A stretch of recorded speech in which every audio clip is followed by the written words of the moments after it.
Hey KBC Youth, welcome to our segment dedicated to our theme this fall, which is Stories Matter.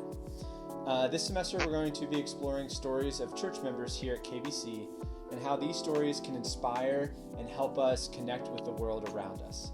And today I'm very excited for us to be talking with Paul Ward. Paul Ward has been a member of our church for over 10 years now and has served multiple times as Kirkwood City Council member here in Kirkwood. He's been involved in politics for a long time and cares deeply about the Kirkwood community. So we're very excited to bring him here today to talk a little bit more about his story. Paul, thank you so much for talking with us tonight. Thank you for inviting me. For each guest, one of the things that I'm asking at the beginning is what role religion played in their childhood as they were growing up. So can you tell us what role religion played in your life when you were growing up as a kid? Well, being totally immersed, my father and his father were both ministers. So everything that happened daily was some theological lesson. It was just ingrained in us.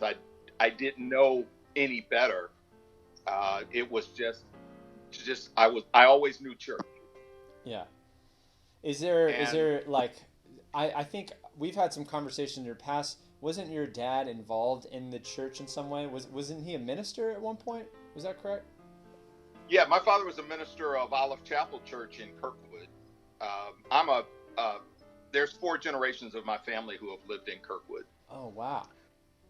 So, my father pastored there. He was an AME minister, which is African Methodist Episcopal.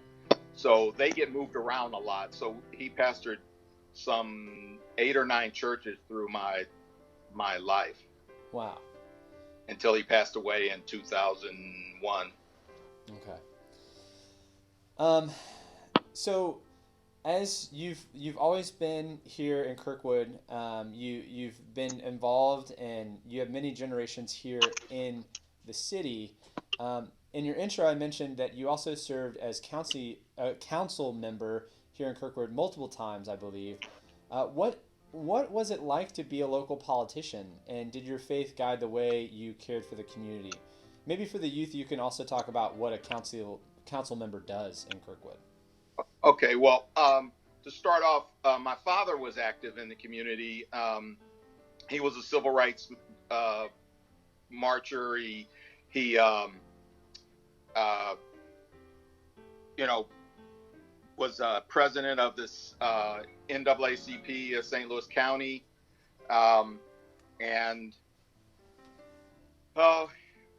He marched on Washington, and he also ran for office in Kirkwood. And that's what got me to be involved. He always told us that you were either in the game or a spectator.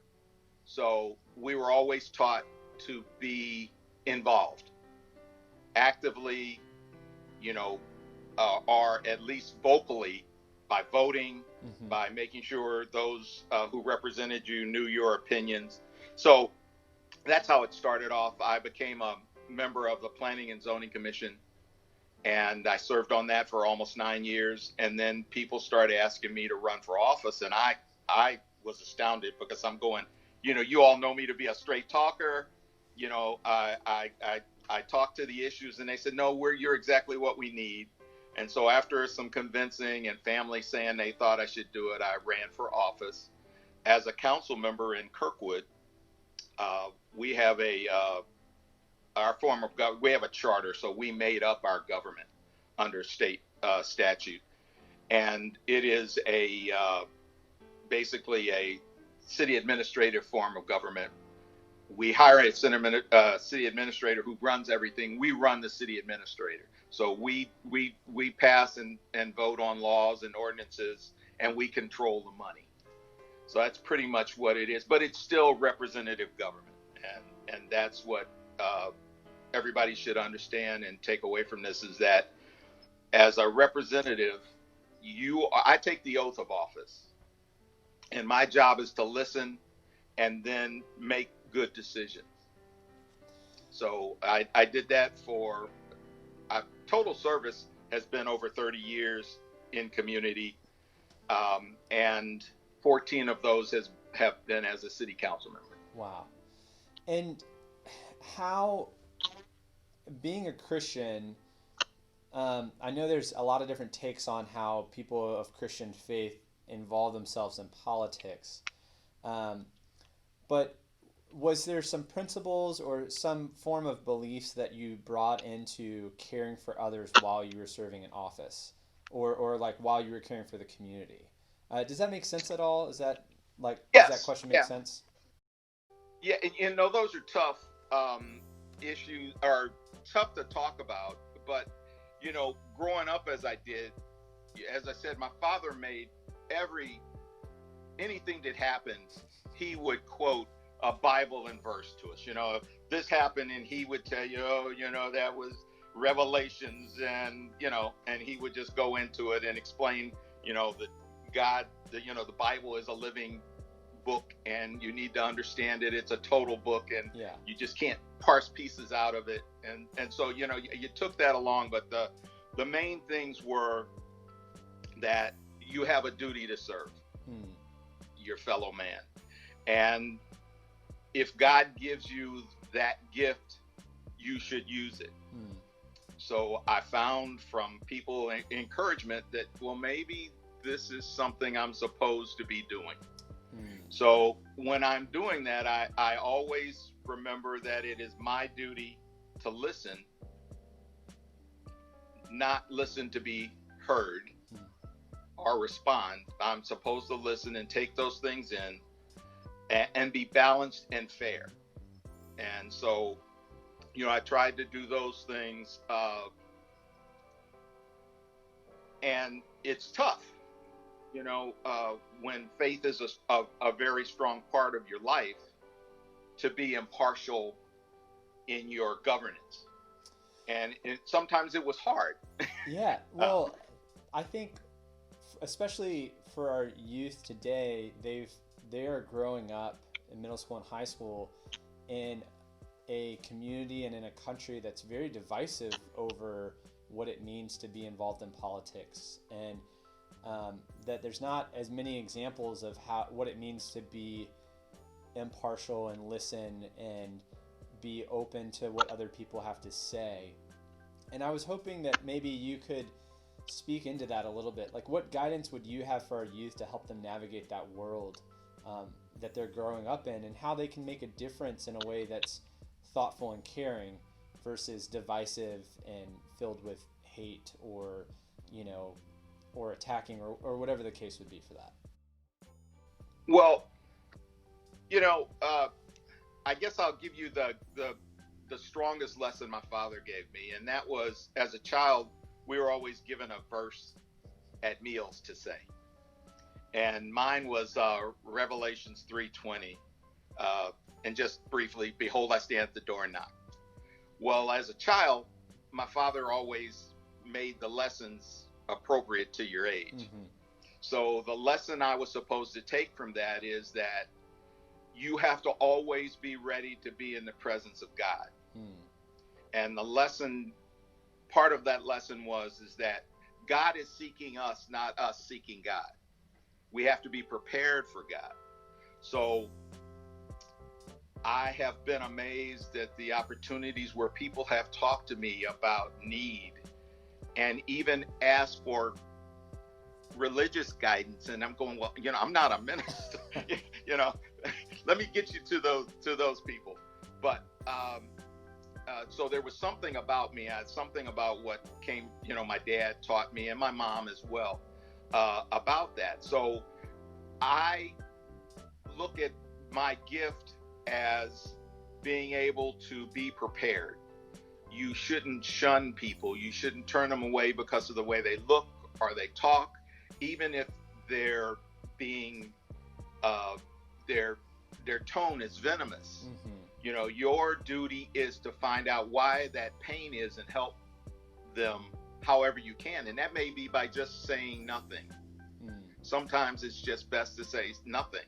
The other times, as I'm a national mentor, I belong to an organization called 100 Black Men, and So one of the things I learned from that, and that it's been of great help to me, is that sometimes you're not the person who can help that person, but hopefully you will have resources to direct them to. But always be kind of heart. That's the toughest thing. If you can learn anything from your faith, is to be open-hearted and kind, and understand that usually when people are striking out, they're striking out because they're in some kind of pain, and you can help them. Well, and and the Bible's so full of good lessons. The Good Samaritan is a perfect one, and I encourage them to remember that one. Doing what I do, I have always told people the work gets done in the middle. I'm the guy that wants to be found standing in the gap. So that's where I always want to be. Is you can't always be right and I always be wrong. What pieces of this issue can we take and put together and move forward with, so that everybody feels collectively they're valued and seen in the issue? Yeah. So that's what I try and do. So I have just two more things. One is there's a few of our youth that are really interested in politics and in governance.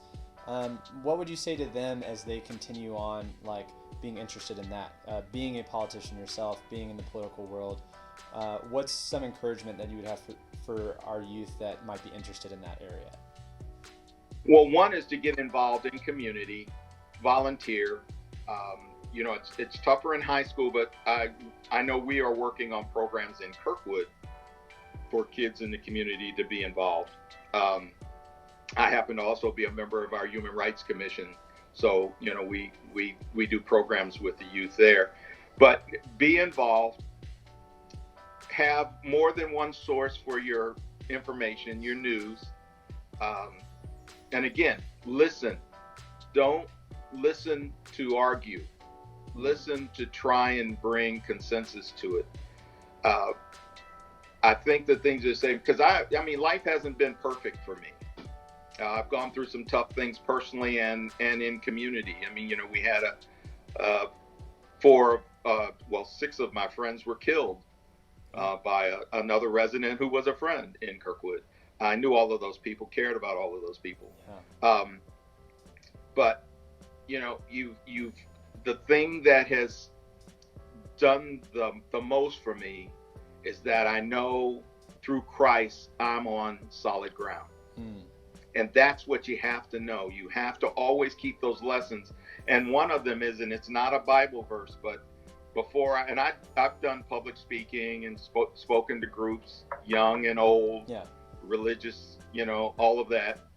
And I always start out with these words: watch your thoughts, they become words.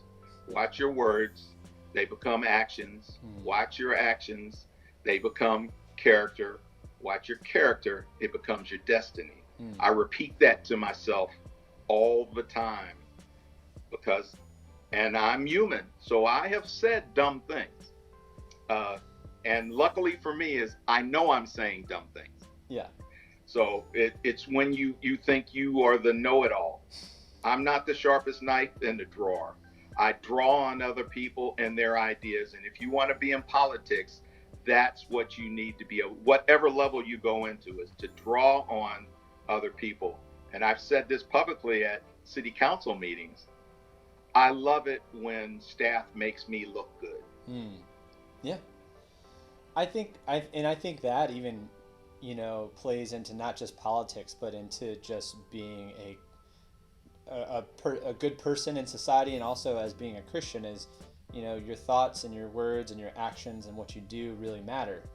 And we might just think that they're words, we might just think that they're thoughts, but it builds who we are and it can influence and change the world. So it does really matter. And I think that's a great thing. So usually the last question I ask in the interviews is, what is something you would like to share with the youth group as a takeaway from your story? I think that summed it up, but is there anything else that you would want to say as a takeaway from your story? Um, well, it's a Bible verse.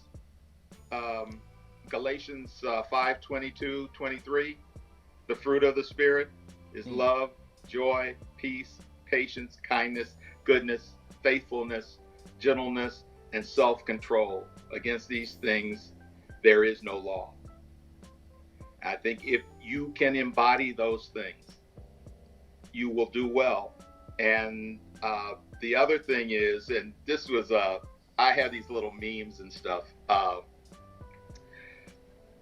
You only live once, but if you do it right, once is more than enough. Well, that's great, Paul. And I can't thank you enough for spending some time to talk with us tonight. And it truly has been a pleasure. Well, and it was a blessing. Thank you so much. I'm really filled with emotion for the opportunity to speak.